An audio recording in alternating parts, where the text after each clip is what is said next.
Cae la tarde y en un rincón de la ciudad, en un pequeño jardín, alguien cuenta una historia, reflexiona en voz baja o conversa, paseándose bajo los árboles.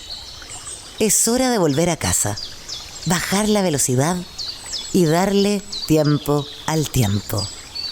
Christian Warnken nos abre la verja de su jardín para que respiremos aire puro y oxigenemos el espíritu. En Pauta, aquí comienza Desde el Jardín. Una presentación de Youngers Fest, el festival donde los mayores de 50 son protagonistas. Y Grupo Educar, construyendo el futuro de la educación técnico-profesional en Chile.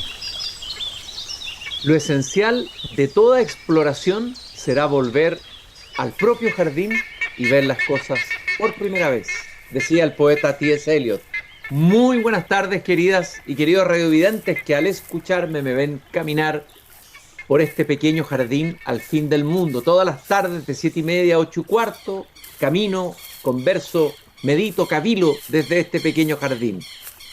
Hoy día es 20 de noviembre del año 2025 y todos hemos recibido y conocido las tristes noticias del fallecimiento de 5 turistas en las Torres del Paine. Hemos leído, han empezado a llegar más antecedentes de lo que pasó ahí, y al mismo tiempo declaraciones de la Cámara de Comercio que tiene que ver con el turismo en las Torres del Paine, diciendo que hay problemas de gestión en el parque, críticas a CONAF, críticas también de los sobrevivientes, de los que acompañaron a los que fallecieron en algunos de los mensajes y entrevistas que han aparecido por ahí.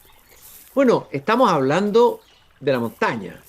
Estamos hablando de la montaña, esa montaña a la que a veces le hemos dado la espalda. En Chile este es un país con montañas impresionantes, pero no estoy tan seguro si hemos desarrollado una cultura y una educación con la montaña. Por eso que yo admiro tanto a aquellos que dedican su vida a conocer, a escalar, a lidiar también de alguna manera con nuestras montañas, con nuestras altas cumbres. Y entre ellos, y por eso lo invité a caminar conmigo aquí en el jardín, a conversar y a tratar de entender qué es lo que pasó en las Torres del Paine, pero también conocer su historia, que es fascinante, a Pablo Besser. Él es montañista, pero curiosamente empezó como esquiador antiguamente. Un esquiador, un montañista no habría aceptado en un cierto purismo que un esquiador se convirtiera en montañista. Es además médico traumatólogo, es conocido como el conquistador de los campos de hielo, es alguien que puede hablar con propiedad de la Patagonia, 30 años de exploración o más de la Patagonia, ha llegado a lugares donde prácticamente no llegan o han llegado muy pocos seres humanos, ha estado ahí en contacto con la naturaleza en su dimensión más original, auroral, digamos, no contaminada por el hombre. Él es, como dije, además médico traumatólogo, ha ganado variados premios, entre ellos el mejor andinista de Chile, y quiero agradecerte, Pablo, que hayas aceptado la invitación y vienes llegando además de una exploración, entiendo, de Campo de Hielo Sur, y ahora viene a caminar en un pequeño jardín como este. Pablo, un gusto saludarte en esta tarde. Muchas gracias, Cristian. Muchas gracias por la introducción. Un honor, un honor. Oye, Pablo, lo primero que te quiero preguntar fue justamente esto, tu historia. Un esquiador que se convierte en montañista. ¿Cómo ocurre eso? Hoy día parece que es más habitual, ¿no?, que los montañistas sean esquiadores. Cambió un poco la Sí, cultura, la visión, y por qué había no sé si prejuicio desde los montañistas a que un esquiador pudiera llegar a ser montañista. sí, hay una cisma y siempre hay como una separación entre los esquiadores y los montañistas. Yo diría más que los montañistas no aprendían a esquiar, era eso, quizá un tema de costo, no sé. Pero hoy día ya se han igualado y muchos esquiadores salen a la montaña y es un medio más, en el fondo, así como la bicicleta, el esquí es un medio y eso hace que la gente vaya en invierno. Antes había muy poca actividad en invierno, pues justamente por lo mismo, pero son complementarios. Oye, Pablo, bueno, te conviertes en montañista, ¿y qué es lo que, digamos, uno tiene que hacer para convertirse en montañista? Uno toma la decisión, voy a ser montañista, me voy a dedicar a esto. ¿Qué es ser finalmente montañista? ¿Como vocación, como destino? Es difícil decirlo. Yo creo que una pasión. Ujú. Yo creo que por ahí va. Este es un deporte que es intenso, que te exige y que no se acaba así nomás. A mí me encanta esa definición que hacía Hemingway, que decía que habían tres deportes nomás, ¿eh? Que las carreras automovilísticas, el montañismo y las corridas de toro. El resto son juegos. ¿Ah? Él dice, el resto son juegos. Porque en el fondo en estas tres te recae el pellejo. Y Ujú. para eso tenéis que estar como bien convencidos. Por eso es que hay muchos montañistas de fin de semana que son, pero a mí yo trato de hacerlo un poquito más a nivel y con pasión y hacerlo como un poquito más profesional. Ahora no vivo del montañismo, yo soy médico, esa es mi profesión, y eso también es bueno, ¿ah? No vivir de eso, sino que poder complementar las dos cosas. Oye, ¿y cuánto te agarra esa pasión? ¿Cuánto de tu vida consume? Debe ser mucho. La montaña tiene algo de adictiva, ¿no es cierto? Produce una suerte de adicción, algo tiene que producir. No sé si es una adicción que se podría explicar químicamente o es una adicción, por decirlo así, puede sonar un poco grandilocuente, media metafísica, la relación con la montaña. Yo creo que es más por esa segunda parte, más metafísica. Yo creo que los montañistas son bien románticos. Buscan un desafío que es un desafío inexistente. O sea, es la cosa más estúpida subir a la punta de un cerro y bajar, y estar 2 horas arriba, 20 minutos arriba y bajar. Pero es el desafío de hacerlo.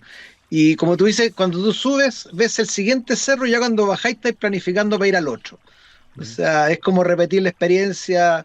Hay montañistas que se repiten mucho en un lugar, yo he estado mucho en Patagonia, pero hay otros que tienen más suerte, por ejemplo, y les gusta conocer lugares distintos. Hay distintas variedades, hay tanto tipo de montañismo hoy día. Hay como de especialidad, desde roca, solo que hacen hielo, que hacen travesía, que hacen escalada solo deportiva, ¿no? Hay muchas cosas, digamos, variaciones.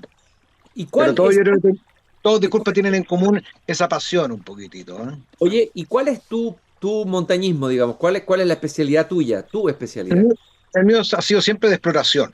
O sea, ir a buscar lugares que donde no se ha metido nadie y tratar de subir un cerro, que a veces el cerro quizás no es lo más difícil, pero lo más difícil es llegar. Tenéis que cruzar un lago, un glaciar, una laguna, un mar, brazo de mar. Al final, todos esos obstáculos son la excusa para llegar al final a un pequeño cerro que te está esperando y que no tiene ascensión o no tiene ni nombre. Mientras menos cosas tenga, más entretenido es. Oye, ok, ¿y qué pasa en el momento en que tú llegas a la montaña? Es decir, ya, es como que la poseíste, pero ¿qué pasa ahí? ¿Qué pasa en ese instante? Al subir un cerro hay una alegría fuerte. Muchas veces, si es tan duro el cerro, se transforma en un pequeño, a veces incluso en su llanto pequeñito ahí, y ya se acabó esta cosa, y ese momento, esa elación, no sé, ese sentimiento como que queda, ¿ah? Y uno queda contento, ¿ya? Y vuelve tranquilo, como que le diste comida un poco a la bestia, ¿ah? Hay un montañista que habla así, alimentar a la bestia, y después queréis volver de nuevo. ¿Pero la bestia está dentro de uno o la bestia en la montaña? No, está dentro de uno, está dentro de uno. El hambre, empieza a generar hambre ahí de salir. Como los navegantes empiezan a echar de menos, volver a navegar. ¿Sí? El esquiador está esperando el invierno que caiga la nieve. Son pasiones, ¿ah? Y uno las va viviendo.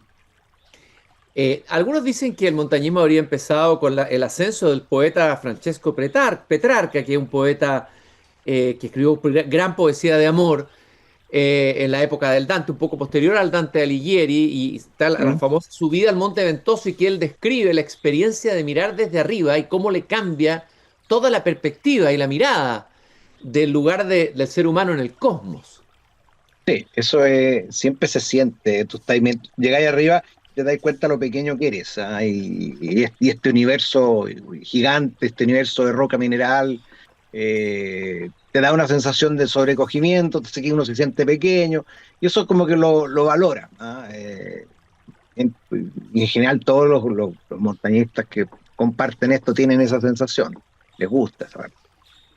Oye, y tú al escalar y recorrer, yo dije que habías recorrido la Patagonia, y habías recorrido lugares, campos de hielo sur, norte, etcétera, lugares donde a veces no ha llegado el ser humano. ¿Cuál es la sensación de lugares de la naturaleza donde el ser humano no ha pasado? ¿Con qué se encuentra uno ahí, digamos? hay un vacío, hay un silencio. Algunos dirán lo más místico, una presencia de Dios. ¿Qué has sentido tú de No, profundo en esos lugares? no, es sorpresa, es el descubrir, yo creo que ahí está la magia, el descubrir, el dar vuelta al siguiente cerrito, a lomita y ver qué hay más allá, y saber que ahí nadie estuvo, quizás eso te da un poquito de orgullo, quizás, pero no es por eso, sino que es como el juego de niños. Si finalmente nosotros lo tenemos atávico, el subirse un cerro, subirse un árbol, los niños desde chicos quieren explorar, es lo mismo. Ahora sí que uno lo mantiene, digamos, de viejo nomás. Claro, todos estamos haciendo cosas que cuando niños queríamos hacer, las hemos hecho serias. Le hemos colocado el adjetivo seriedad, pero estamos haciendo lo mismo que hacíamos cuando niños de alguna manera, o lo que reclamaba ese niño, ahora el niño interior. Claro. Cuéntanos un poco lo que significó esa travesía, ese cruzar longitudinalmente los campos de hielo norte y sur. ¿Cuál es la especificidad de esa travesía? Haznos una narración, Pablo. La del Campo de Hielo Sur, que eso fue el año 1998, fue una que hicimos junto con tres amigos más, Rodrigo Fica, José Pedro Monti y Mauricio Rojas, todos chilenos, y nos tomó 98 días. Son 98 días que estuvimos solo, aislados en el hielo, y fuimos recorriendo este campo de hielo desde norte a sur, son 400 kilómetros. Eh, Fue lejos la cosa más dura, más difícil que he hecho. Yo siempre bromeo. Ese fue mi minuto de éxito. Nunca más voy a volver a hacer algo tan bueno como eso. O sea, ahora todo cuesta abajo. Pero fue maravilloso. Como en el tango, cuesta abajo en la Claro, rodada. claro, eso fue el clímax de mi vida, yo diría. No, no tanto, pero sí fue un momento muy intenso. Y que ahora bien, nos costó mucho esfuerzo hacer esta cosa. Pero yo lo pasé muy bien, ¿ah? No, en general, pese a ser intensamente muy fuerte, fue una experiencia maravillosa en el sentido de conectando todas estas planicies de y venciendo todos los obstáculos que uno iba colocando hasta terminar saliendo al final ahí cerca de Puerto Natales, terminando la travesía. ¿Y hubo Y algún después, momento ¿Mm? hubo algún momento que sentiste o estuvieron en peligro, o sea, que sintieron el peligro inminente o de que podría haber pasado algo mucho más difícil y trágico en alguna de esas expediciones? Sí, varios, siempre todo ahí de repente lo que llaman a llamaditas cercanas, sí, pues yo me caí en una grieta a 10 metros. Cuando me caí esa grieta, estaba con la cuerda, pero la cuerda todavía no me tensaba. Iba cayendo, yo dije, aquí me morí. O sea, es la sensación de que paren este juego y yo estaba seguro de que me moría. Después me caí en otra cuestión también, una sensación parecida, no pasó ese efecto.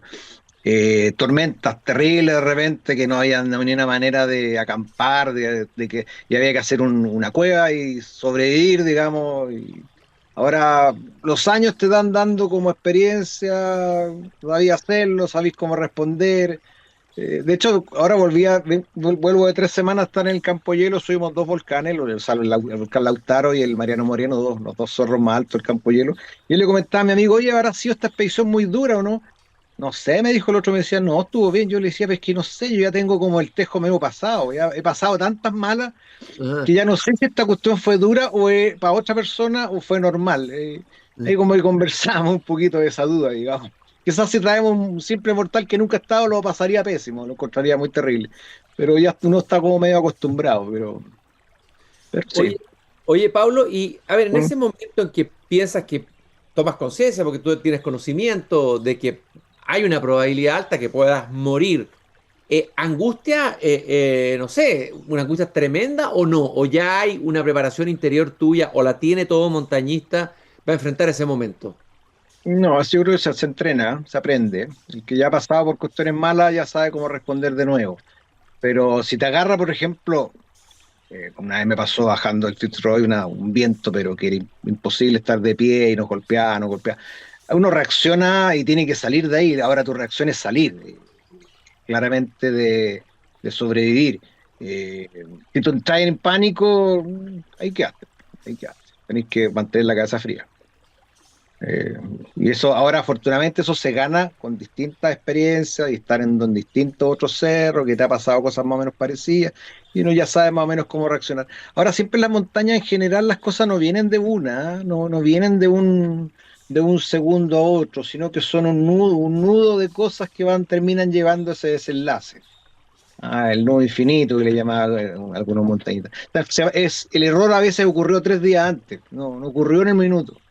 Y se fue dando, y de repente desencadena en ese minuto el error que cometiste hace 3 días atrás, que no llevaste la cuerda, por ejemplo, y le vaya a necesitar 3 días después. Cosas de ese estilo, ¿no? En general, son pocas las que son instantáneas. Quizás si te cae no sé, el cerro se desmorona, te cae una avalancha gigante, ahí no tuviste ni fracción de segundo. Pero la gran mayoría de estas otras cosas, así como del clima y de estos, como por ejemplo lo que pasó ahora en el Paine, son cosas que se vienen desarrollando hacia atrás. ¿Ah? Y una vez uno no los ve, y hay otra gente que sí. Vamos a hablar entonces de la tragedia y de lo que acaba de ocurrir en Torres del Paine. ¿A ti te extrañó, a la mayoría de los chilenos, que hayan muerto 5 personas? No, no es que murió una, porque muere gente en el Torres del Paine todo el tiempo. No entiendo que muchas veces muere alguien, y en todos los años creo que muere, no sé si muere alguien, pero 5 personas. ¿Te extrañó que haya pasado lo que ocurrió con todos los antecedentes con los que contamos hasta ahora de lo que pasó allí? No, para nada. La verdad que era esperable. Es un parque muy grande, entra miles de gente, no hay un seguimiento, no hay un registro, nadie sabe dónde está cuál persona. La gente se mueve por sus medios, lo cual está muy bien. En general es un parque amigable, normal, tranquilo para caminar. No es la montaña más difícil del mundo como de repente quieren vender la gente, no. Pero las condiciones climáticas pueden hacer que se dé la tormenta perfecta, la combinación justa, como fue este caso de factores, y quedan estos desastres. Yo cuando vi la noticia me acordé exactamente del desastre de Antuco, lo mismo, gente que no estaba preparado, una marcha que no tenían que haber hecho, a un objetivo que no tenían para qué haber llegado ese día, y que se muere. Simple. Eh, Tú conoces el sector donde ocurrió la tragedia, ¿no? Cerca del... Sí, sí, sí, lo hice en el 94. ¿Ya? ¿Y cómo es un sector difícil, más difícil que el resto de los senderos, los lugares No, donde van no, los no, turistas? no, ¿Cuál es la no, característica de ese lugar? es un valle abierto, parte con bosque protegido y después esto se va, como va ascendiendo, son 600 metros, como subir el Pochoco, Ujú. 600 metros. Eso te debería tomar, y son como 4 kilómetros de distancia, depende del estado físico, 1 hora, 2 horas, 3 horas. Pero es un valle abierto, lo que hace que ese es el problema, que no, el viento entonces no hay nada que lo proteja. Y llega arriba a un plano de piedras chiquititas, como una playa, con una vista preciosa, el glaciar Grey al otro lado y el comienzo y el nacimiento en el campo de hielo. Y después un descenso de unos 300, 400 metros, que es un poquito fuerte para la rodilla, y llega nuevamente al bosque y hay otro campamento. O sea, no es un paso de montaña difícil. Lo que pasa es que es expuesto si es que las condiciones climáticas no están buenas. Ahora, en este caso, tú hablaste de los errores, que la mayoría de los accidentes que ocurren en tu experiencia son errores o una cadena de errores o un error que se cometió antes. ¿Cuáles fueron los errores acá más importantes para que haya ocurrido algo así? Hay, pucha, aquí hay 3 errores, tres o ¿Ya? tres, siempre uno busca culpables, pero bueno, sí, son 3 factores. La gente que hace la caminata, ¿ah? El por qué hicieron esa caminata ese día y quién controla si se hace o no se hace esa caminata. ¿Mm? Ya, y ahí hay 3 factores. La gente, estos fueron todos extranjeros, los chilenos les podría haber pasado perfectamente, que no vienen muy preparados para esas condiciones. Ellos van quizás con su buena parca, sus cositas cortavientos, ¿no? Pero no están para un ambiente de montaña con condiciones adversas climáticamente, viento. No es que se necesitaran piolé, crampones, ni equipamiento, así simplemente no, buenos guantes, buenos zapatos de montaña, van con zapatillas. O sea, no están preparados para encontrarse con ese mal tiempo. Y ese paso hubiera estado con buenas condiciones, como en los 99% de los tiempos lo hacen sin ningún problema. Después está el por qué fueron para allá. Yo me preguntaba por qué 5 personas, 10, 7 desaparecidos. ¿Qué lo hizo salir si el clima estaba malo, venía el viento en contra? Tú cuando subes vas con el viento en contra, o sea, todo te está diciendo devuélvete. ¿Por qué siguieron para el otro lado? Y la razón es porque tienen un sistema de reservas. Ellos reservan el campamento antes del paso y después lo reservan al otro lado. Y es carísimo. Esos son 3 campamentos, vale como 1 millón de pesos. Si los gallos no hacen la caminata, pierden la reserva del día siguiente y el subsiguiente. Y se Ujú. quedan estancados en un campamento que les van a volver a cobrar el alojamiento. Y ese alojamiento ya viene alguien caminando del campamento anterior a ocuparlo, o sea, son como camitas calientes. Entonces no hay una gestión de ese manejo. Los gallos por eso salieron, para no perder su reserva, para no perder la plata y terminaron perdiendo la vida. Ahora, ¿quién es el que acepta que se haga ese sendero o no? Es CONAF. Y Ujú. que CONAF no estaba porque salieron a votar.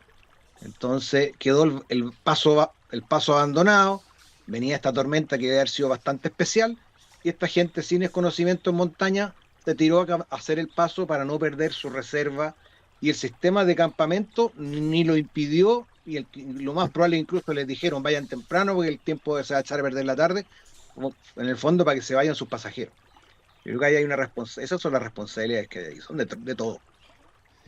¿Qué es lo que se hace? Porque en este caso fue, ¿qué es lo más peligroso? ¿El viento o la nieve o ambos juntos? ¿Qué es lo verdaderamente más tremendo, más terrible, digamos, en un El caso viento, así? el Ajá. viento. Mira, el explorador sueco famoso Fridtjof Nansen decía, a lo único que le temo en el Ártico es al viento, Ujú.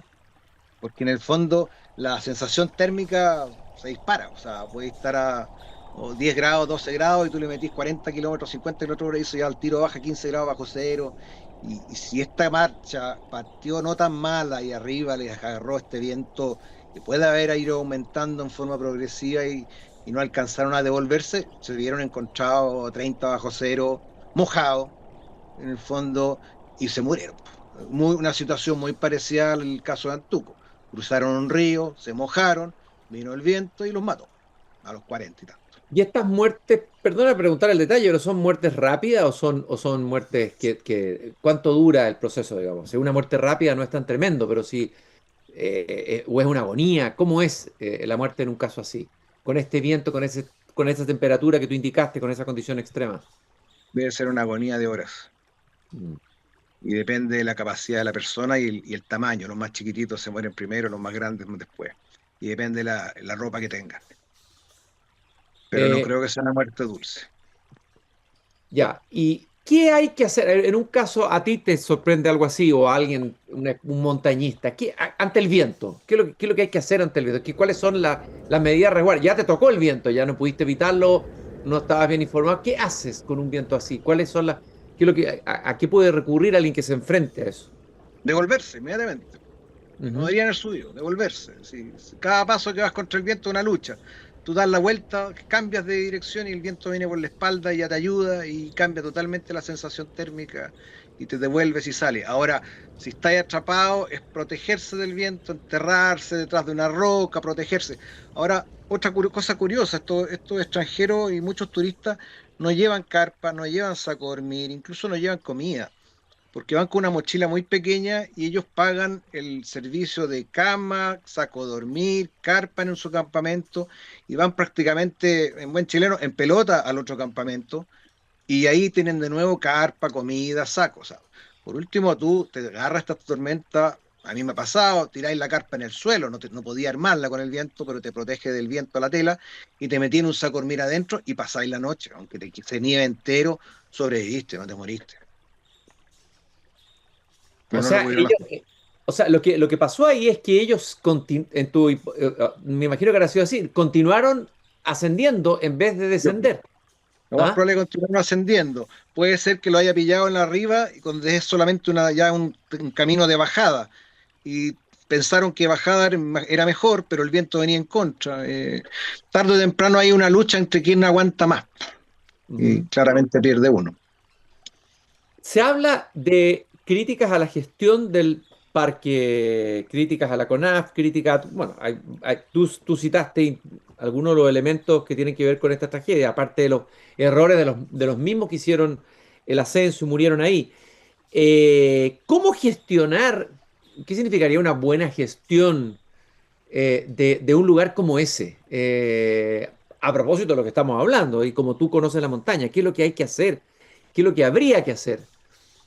Quitarle la motivación a la gente de cruzar, aunque esté malo, o sea, quitarle esa motivación perversa de ir a llegar al siguiente campamento, pues si no van a perder la reserva. Eso tiene que tener un sistema de buffer, que acepte que gente se quede esperando si no están las condiciones adecuadas, les den comida y al día siguiente hagan su cruce, si esto no es todos los días. Ese mismo día en el Parque Nacional Los Glaciares en Argentina cerraron el parque, Ujú. prohibieron caminar por los senderos, o sea, lo previeron, sabían que venía. Segundo, ya tienen un sistema de radios, tienen conectado, uno tiene un recibe el meteo permanentemente. En estos dos campamentos tendría que haber internet, cosa que hoy día no cuesta nada, con 40.000 pesos mensual tener un Starlink y te podéis tener un meteo adecuado y comunicación adecuada y alguien que te diga el paso está abierto o está cerrado. O sea, yo cuando crucé eso en el 94 no había nadie porque no había muy poca gente cruzando, pero hoy día son hordas, es una cosa masiva. Entonces no podéis dejar un paso de ese tipo solo. Ahora, van a decir unos, por ejemplo, hay que poner guía. Eso es una ridiculez, porque es un paso que el 99% de las veces no necesita guía. Pero cuando se necesita, tiene que haber CONAF o alguien que haga esa gestión. Ahora no puede ser, CONAF le da como a sus partners de los campamentos, le da como un poco la responsabilidad. Y no es, pues ellos están lucrando, haciendo su otro negocio. De hecho, los campamentos no quisieron ayudar cuando fue esto, fue una pura persona en contra de la orden de los campamentos de ir a ayudar. La gente no se quedó abajo, no fue lo personal, no fue a ayudar, porque tampoco son montañistas. Solamente hubo un voluntario. Y en el fondo, ellos están viendo su tema de alojamiento y no pueden hacerse cargo de si cruzan o no cruzan el parque. Eso es responsabilidad de los rangers, como le dicen en el otro lado, los guardaparques. Ahora, yo no sé cuántos guardaparques habrán hecho ese paso. Habría que preguntarle al director del parque si lo ha hecho alguna vez. Lo más probable es que no. Ujú. Esa es la Y, realidad. y por lo que tú estás contando, pareciera que Argentina está mejor preparado y organizado para la gestión de un parque como este, ¿o no? Ya Que han hace- tenido hartos, ya han tenido hartos accidentes también, pues, pero sí, aparentemente responden mejor, trabajan mejor que los guías. Pero todo, ningún parque es perfecto, pero sí, tienen eso. Estoy Ahora caminando. el Paine es muy grande, es difícil de gestionar, Ujú. pero este paso es angosto y solo pasan por ahí nomás, entonces no hay tampoco mucha alternativa. No es tan difícil tener cámara hoy día, tener monitorizado el paso entero, tener construido dos refugios, sí, no cuesta nada hacer un parador del viento arriba, pues. Gastan plata en cuánta tontera, no van a poder construir un parador que proteja a esa gente del viento. Si saben que es un lugar que puede estar expuesto a este tipo de cosas. Mira, internet no hay, un parador, cambiar las reglas del juego de los pagos y de los castigos que se le da al que va a los campamentos, una serie de medidas que el Estado debió haber pensado. ¿Ah? Aquí falló el Estado, el Estado que está a cargo de este lugar, ¿no? Que tiene que gestionar uno de los parques más importantes del país, que da una cantidad de recursos al país por concepto de turismo, que recibe a miles de turistas. Hay una falla del Estado de alguna manera acá. ¿Ah? Claramente ahí la institucionalidad falló en ese sentido. Que siempre las van más lento, pues. No es sorpresa que el Estado vaya más lento que los cambios que se están produciendo. Pero hay que adaptarse y hay que aprender. Hay experiencia en otros lados. O sea, no, hay millones de parques en el mundo que son gestionados. O sea, es cosa de aprender cómo se hace bien. Estoy caminando por este pequeño jardín al fin del mundo con un gran caminante, explorador, el conquistador de los campos de hielo, Pablo Besser. Estamos comentando la tragedia, así le llamo yo, de las Torres del Paine. Vamos a ir a una breve pausa, Pablo, muy cortita, y regresamos con los últimos minutos de programa y de caminata por el jardín. Me imagino que te gusta caminar por el jardín, no hay mucho, como se dice, muchos peligros, no sé, a lo mejor no es muy estimulante para un montañista como tú, pero te puedo ir mostrando los No, árboles, los pajaritos que hay acá. Es un lugar plácido, no agradable importa, para no hay caminar. problema. Regresamos en unos segundos. Estamos caminando por el jardín. Soy Cristian Banque, el jardinero de este pequeño jardín al fin del mundo. Estamos transmitiendo desde mi jardín por las antenas de Radio Pauta todos los días de lunes a viernes de 7:30 a 8:15. Hoy día estamos conversando con Pablo Besser, montañista, también es médico traumatólogo, el único que ha cruzado longitudinalmente los campos de hielo norte y sur. Estamos hablando de la tragedia de las Torres del Paine. Siempre se habla, cuando se habla de la montaña, cuando se habla del mar, me imagino que en las culturas antiguas, en los pueblos originarios, qué sé yo, tiene que haber habido esta actitud, que es la actitud, por un lado, de temor y de respeto. Por un lado, el querer desafiar a esos dioses, porque estos antes eran dioses, las montañas y los mares también. Pero también hay que saber respetarlos. ¿Cuál es la actitud de temor y respeto y cómo existe en la tarea del montañismo, Pablo? Esto se va aprendiendo cuando uno se va a la montaña, ¿eh? Que va entendiendo que el lugar tiene no es que sea peligrosa ni asesina, pero que tiene potenciales peligros y que están presentes. Y uno tiene que como que cambiar un poco el switch y abrir los ojitos, o sea, saber que hay un peligro ahí que te puede y que tiene que estar atento a eso. Que no puede ir mirando el teléfono cuando estáis caminando por la montaña. La verdad que no es la ciudad podéis estar ahí dormido, pero en la montaña tenéis que estar despierto porque las cosas pasan. Yo siempre voy, hago cerros por todos lados acá y veo cosas, veo la gente, me impresiona de repente las condiciones, cómo suben, no se preparan, el estado físico pésimo, o la edad que es inadecuada, y digo, bueno, pero no, una gran cantidad de factores y uno dice, con razón pasan cosas y me extraña que no pasen más. Ujú. Oye, Pablo, yo decía al comienzo, esto tiene que ver con el tema de que no sé si tenemos en Chile una cultura de la montaña así centrada. Uno tiende a idealizar, no sé si en Suiza es así, pero por lo menos en Chile, con las montañas que tenemos, impresionantes, este No, debería ser un país con una cultura de la montaña, no sé cómo llamarlo, una cultura, una educación para la montaña, deberíamos estar todos preparados los chilenos, es como parte de nuestra manera de habitar este lugar que nos tocó vivir, ¿no? yo creo que nosotros tenemos una cultura que le da la espalda a la montaña y le da la espalda al mar. Estamos en el Mm. Valle del Medio nomás, ¿ah? Y eso se nota. No hay cuántas ¿Cuántas ciudades están en la montaña? Ninguna. Pues. Nosotros tenemos ni siquiera casi pueblos, San José de Maipo, pero está bajito. O sea, casi no hay vida en las montañas mismas. Uno va y vuelve, siempre son caminos, van y vuelven. ¿Cuántas montañas tenemos en Chile que no está recorrida? Eso es lo que le encanta a los gringos, a los extranjeros, lo encuentran maravilloso. Chile tiene no sé, un territorio enorme de inexplorado, que sin visita. Yo le digo a un amigo que siempre converso, él explora la Laponia y va a ir a explorar, sí, pero tenía en Laponia, tenía 5G, teléfono en todos lados. Sí, pues verdad. Entonces ya no hay exploración ahí. O sea, nosotros todavía tenemos esa cosa, el wilderness, la cosa salvaje, y eso es atractivo. Ahora, eh,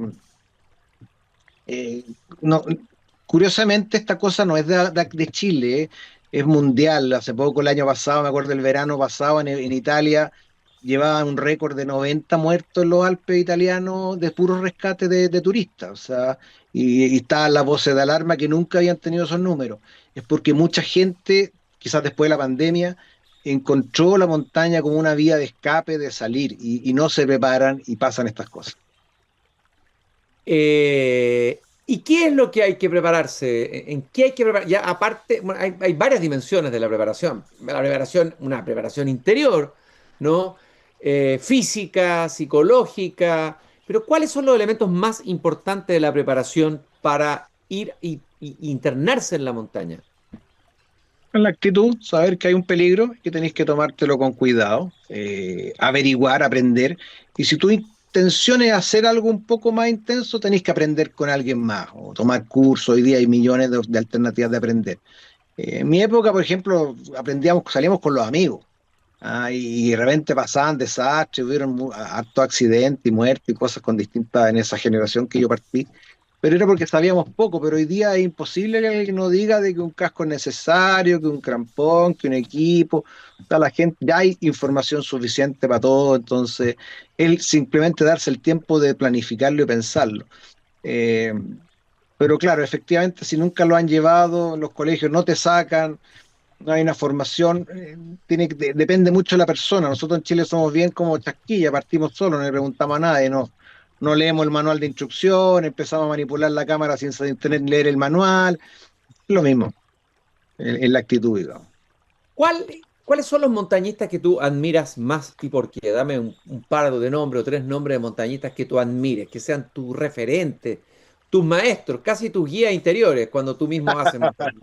A mí me gusta ¿Ah? el montañismo de exploración patagónico, así que yo te diría Eric Chipton, que fue el inglés que hizo uno de los primeros cruces del campo de hielo sur y norte. Después Eduardo García Soto. Él fue con Chipton y él fue chileno y escaló millones de cosas en todo este país. Y ahí hay una larga lista de escaladores notables, extranjeros, ¿no? Sí, yo tengo varios así. Messner es un conocido. Pero fíjate que yo en un minuto me participé en una expedición distinta, fui al Campoyelo con un explorador alemán, que era un navegante, Herbert Fuchs, y actualmente soy tripulante de su barco. Navego con él, muchas veces he navegado con él. Y con él aprendí una cosa que es muy interesante, que es el trabajo en equipo, en el sentido de que él estaba al lado del resto de la gente, luchando igual o sufriendo la misma hambre que el resto, las mismas cosas, y eso como que me dio una enseñanza muy interesante, que fue lo que aplicamos cuando fuimos a Campo Hielo para poder tener éxito, digamos, el trabajar todos juntos con el objetivo. Yo creo que esos han sido mis mentores. Ya, trabajar juntos, en equipo. A ver, el ¿Qué, montañismo tiene qué es lo que algo. no pasó? Disculpa, ¿qué es lo que no pasó en este accidente del Paine? Pues en este Claro. Paine cada uno se fue por su lado. Ahí se vieron mal y ni siquiera hubo alguien que haber tomado el liderazgo y haberlo obligado a caminar y no quedarse acurrucado detrás de una roca hasta que se murieron. Ahí alguien los debería haber agarrado prácticamente a patadas y empujarlo a bajarlo, a salir de ese viento. Y a veces ocurre que hay un buen líder y logra sacar un grupo así. En este caso yo creo que probablemente no hubo, no se conocían. Son como los grupos de montaña que se hacen en Facebook, quedan desastres realmente. Eso ha pasado en muchos lados. Gente que no se conoce y quedan desastres en la montaña. Claro, y estos eran exploradores de distintas nacionalidades. Habían dos mexicanos, una pareja mexicana, un británico, dos alemanes. Claro. eh, es decir, no había ahí un equipo, No, nada. ¿no? Cada cabo por su lado. Y probablemente lo deben haber encontrado todos desperdigados en distintos lados muertos. Ya. ¿Cuál es el recuerdo más entrañable que te haya tocado vivir en la Patagonia? El recuerdo más entrañable que guardes como un tesoro tuyo de tus exploraciones. Las salidas de luna en el campo hielo son Ujú. pocas. Cuando te toca despejado y sale la luna llena y se transforma en una cinta plateada, es una weá, no, una cuestión increíble. Weón. No, realmente tú te quedas mirando afuera y quedas alucinado. O las puestas de sol, tengo una bajada del San Valentín esquiando con la puesta de sol todo naranja, el campo hielo, todavía la tengo ahí, no, te quedan para siempre. Ujú. Afortunadamente uno saca fotos, también quedan un poquito las fotos, pero, pero es la sensación. ¿Ah? A mí me gusta el paisaje, ¿ah? Uno no busca la... Contraria, hay la gente que piensa que uno anda buscando la adrenalina y no, me gusta el paisaje, la descubrir, lo que te puede ofrecer ese paisaje natural salvaje. Ese viento para mí es como como respira la naturaleza. Ahí Ujú. respiró. ¿Ah? Tú sentís como la naturaleza existe, como respira. Eso tú lo pierdes en las ciudades. Y la capacidad de contemplación, lo que se ha perdido ahora es la atención. Nosotros andamos dispersos en mil cosas. Si una cosa hemos perdido, la capacidad de atención y de contemplación. Así Eh, es. por lo que estás contando, me parece que es importante para sacarle todo el provecho a este tipo de exploraciones, ¿no? Tomarse su tiempo, yo también, yo soy de los que hago viajes largos, 3 semanas, ¿no? Hay gente que le carga y tratan de buscarlo todo cortito, 3 días, 5 días. Se podrá hacer en menos días, ¿no? O sea, hay que disfrutarlo el paso a paso y el ir tranquilo. Son enfoques distintos. Oye, Paulo, si tú tuvieras, si a ti imaginemos, vamos a jugar a la ficción, te contratan como asesor o te nombran como una especie de gran inspector o comisario, en el sentido más amplio del término, porque hay distintos términos de la palabra comisario, de las Torres del Paine. ¿Qué es lo que, dónde tú colocarías, en qué habría que invertir, qué habría que hacer, qué mirada para gestionar mejor este parque que es tan importante para Chile, en términos turísticos, en términos de la naturaleza que representa, etcétera? ¿Dónde tú colocarías las fichas? ¿Dónde colocarías la... expláyate un poco en eso. Complicado, pero eh, hay que hacer una instrucción a la gente, ¿ah? A la gente que llega, no pueden llegar así nomás sin saber qué es lo que es. Una revisión de equipo. Yo creo que pues, curiosamente eso no se hace o se hace muy a la ligera o el que lo hace no está preparado para hacerlo, ¿ah? Que tengan un cierto el listado de implementos mínimos para hacerlo. Eh, Solucionar el tema de estos campamentos rígidos con reservas inamovibles y que hagan esa presión perversa de sí o sí hacer el paso siguiente. en los pasos que han pasado accidentes, obviamente poner refugio. Eso sí, ahí hubiera estado eso balizado como corresponde, con una luz amarilla, la neblina, unos postes, aunque sean feos, pero unos postes chiquititos de 1 metro, que te balicen entre cada refugio, para ese paso, si es un tramo corto, yo creo que habría salvado a toda esa gente. Y esos pasos no pueden quedar botados. Tienen que haber, hoy día tú podrías poner cámara en todos esos senderos, hoy día la tecnología existe. Oye, Pablo, tú hablaste de que estos campamentos cobraban 1 millón de pesos. ¿Te escuché mal o eso es lo que cobran? No, pero tú, uno completo, la noche 205.000 pesos. Ujú, Pero como son 5 o 6 campamentos, vais sumando. ujú. Y si lo compraste a través, eres extranjero y lo compraste a través de una empresa extranjera que a su vez subcontrató y compró el ticket de la empresa original, te va a tocar mucho más caro. Mm. Y las reservas son escasas. Entonces, hay una, no es por decirlo, pero hay una mafia ahí. Si eso se sabe, de que todo esto se han licitado, todos estos campamentos, y lo gestionan estas empresas, y estas empresas compran todos los tickets y después los revenden a otro precio. O sea, es un desastre. CONAF se lava las manos y se desliga con ellos, pero no puede ahí, como alguien te dice, tiene que haber más Estado en alguna cosa así, pues algunas veces tiene que haber más Estado en estas cosas.